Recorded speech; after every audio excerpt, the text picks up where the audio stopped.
planning a wedding has been really stressful. I mean, I'm going bald. I'm losing my hair over this wedding. I don't know, all this stress is making my skin break out. And it's making it very stressful to be a blushing bride. Oh, you hate to see that. If the hit show, TV show, Bridezilla has taught us anything, it's that weddings can turn brides into completely different people. Not the woman that somebody asked to marry them.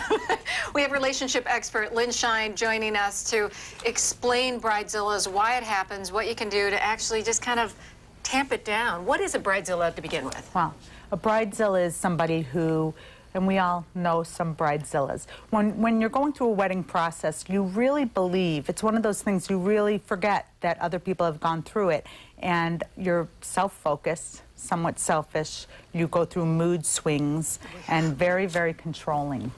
Is it because you have this vision of what you want this day maybe that you've been dreaming about, and you're afraid something's going to go wrong? You believe it's a reflection of you. You want it to be a perfect, perfect day. And I wish, as a marriage counselor, as much focus would be on marriage as it is on the wedding day. But yes, it's a whole lot of stress. And what we forget is there's a whole lot of stress on the people around us. It's not just us. So there's a lot of stress all around us as well as on ourselves. I'm getting a little nervous and itchy just thinking about what it was. Now, let's give steps on how do you prevent something like this from happening. Can you catch yourself? We can. I mean, I think number one is honor and cherish thyself. You know, when we think about wedding vows, we really need to honor and cherish thyself. So during that time, really focus on relaxation, continuing to go to the gym. You know, people go through trying to starve themselves, literally, trying to go on crash diets during that time because they want to look great on the wedding day. And then they're not feeling well, and they're losing too much weight.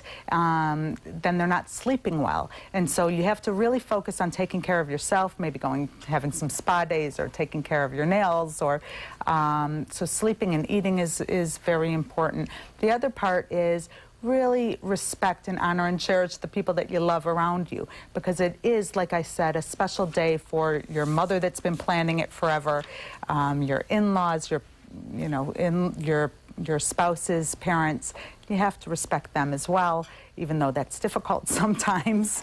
And, you know, I think when you're with your parents, they've seen you at your worst moments, but in-laws are different. They're still not as used to you, and you make one huge gaffe. I don't think they forget. They don't, and they feel left out, and it's very difficult because they have different, you know, you have to think about weddings have a whole variety of different traditions and cultures and what they want in the wedding, or maybe they always have second and third cousins and you don't believe in that. You want to know everybody at your wedding. So there's a whole variety of different things that you bring to the table, and this is the first time that you're really dealing with conflicts at a wedding day. My husband and I almost called off our wedding because of Calphalon. I know, silly. The register. Yeah. I believe that, though. I believe that.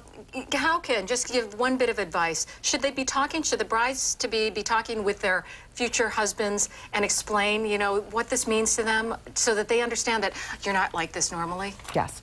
I think the first conversation that has to happen is between the husband and wife-to-be. And that conversation needs to happen. What do you expect on your day before bringing in the parents? Advice. And what do you expect? What traditions need to be there? How much money do you want to be spending? How many people need to be there? What religious things need to be brought into the ceremony? And then start bringing in the families.